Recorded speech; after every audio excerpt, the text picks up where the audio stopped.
스타 라디오 코리아 2월 11일 목요일 오늘의 한 뉴스입니다. 미 국제무역위원회가 2년 가까이 벌어진 LG와 SK 배터리 분쟁에서 LG의 손을 들어줬습니다. 얼마 전 한국의 정세균 총리까지 나서 합의를 촉구했던 그 소송의 결과가 나온 건데요. SK는 기존 공급 계약은 유지되지만 일부 제품은 생산과 수입이 10년간 금지됩니다.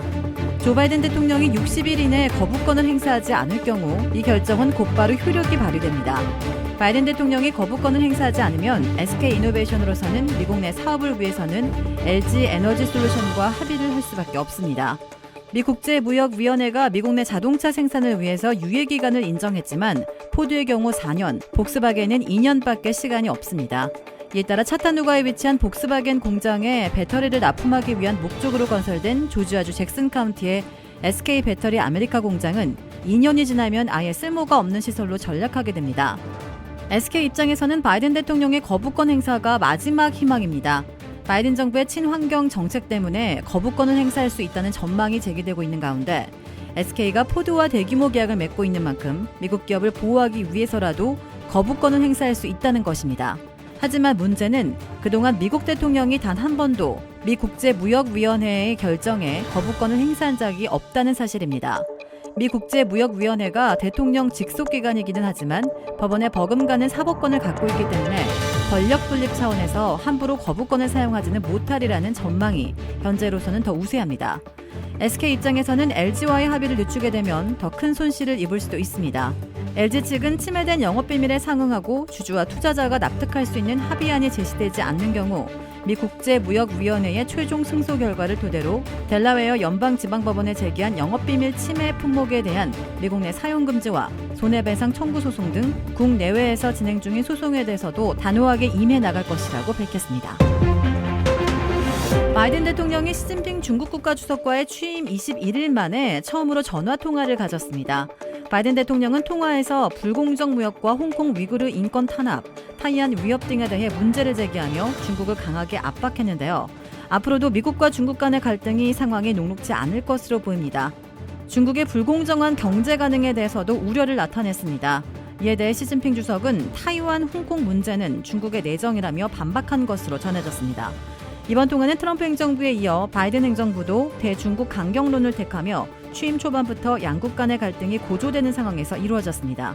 무역 문제뿐만 아니라 인권 문제까지 직접 언급하며 향후 대중국 기조가 녹록지 않을 것임을 예고했습니다. 코로나19 사태와 경제난에 여전히 신음하고 있는 미국민들에게 바이든 민주당의 지원이 한 달 안에 나오는 카운트다운에 돌입했습니다. 미국민들의 84%나 1인당 $1,400, 부부 $2,800, 부양자녀 2명을 둔 4인 가정에서는 $5,600 전액을 3월 초까지 받을 것으로 기대되고 있습니다.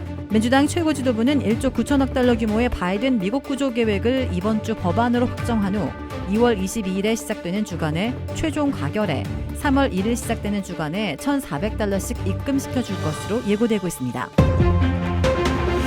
코로나19 사태로 2020년 소득이 크게 감소했거나 1차와 2차 부양체크를 아직도 받지 못한 경우에는 12일부터 접수받는 2020년도 연방소득세 세금 보고를 서둘러 제출하는 게 유리하다고 전문가들이 권고하고 있습니다.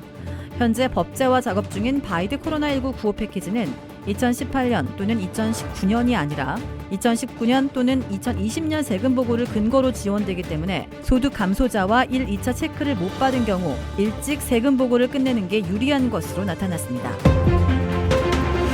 프랑스에서 알츠하이머 치매를 앓는 배우 윤정혜 씨를 방치했다는 논란에 휘말린 남편인 피아니스트 백건우 씨가 한국으로 귀국해 입장을 밝혔습니다. 백건우 씨는 한국 시각 10일 오후 파리에서 출발해 인천국제공항에 도착했습니다. 백건우 씨는 가정사로 떠들썩하게 해서 죄송하게 생각한다라고 말문을 열었습니다. 이어 윤정혜 씨는 하루하루 아주 평온한 생활을 하고 있다라면서 우리들은 아무런 문제가 없고 염려해 주신 거에 대해 고맙게 생각한다라고 이야기했습니다. 이후 백건우 씨는 질의응답 없이 공항을 빠져나갔습니다. 이날 입국장에는 취재진 30여 명이 몰렸습니다. 지난 5일 윤정혜 씨의 동생들은 청와대 국민청원 게시판에 윤정혜 씨가 백건우 씨 및 딸로부터 홀로 방치된 채 투병 중이라는 글을 게재했습니다. 이들은 윤정혜 씨가 남편과 별거 상태로 배우자의 볼살핌을 받지 못하고 홀로 알츠하이머, 당뇨와 투병 중이라며 한국에서는 제대로 된 간병과 치료를 받으며 남은 생을 편안히 보냈으면 하는 게 간절한 바람이라고 주장했습니다. 이에 대해 백건우 공연을 담당하는 공연기획사 빈체로는 청와대 국민청원 및 온라인 커뮤니티를 통해 당사 아티스트인 피아니스트 백건우 씨와 딸인 백진희 씨에 대해 허위 사실이 유포되고 있는 것을 확인했다며 해당 내용은 거짓이고 근거 없는 주장이라고 반박했습니다. 이후 윤정희 씨의 동생들은 입장문을 내고 가정사를 사회화시켜 죄송하다라고 사과했습니다. 그러면서 이번 논란은 재산 싸움과는 관련이 없으며 형제 자매들은 윤정희 씨가 귀국해 한국에서 따뜻한 보살핌을 받기를 바라고 있다고 덧붙였습니다. 도라빌에 위치한 유명 골프 브랜드 공식 딜러 노스크레스트 골프샵이 새롭게 확 바뀌었습니다. PGA 프로골퍼가 내 몸에 꼭 맞는 골프채를 추천해드립니다. 노스크레스트 골프. 크레딧 카드 빚 최대 80%까지 탕감. 크레딧은 지켜드리고 빚은 줄여드리는 O3 컨설팅이 오늘의 한 뉴스를 후원합니다. 이상 애틀란타 라디오 코리아 2월 11일 목요일 오늘의 한 뉴스의 고지선이었습니다.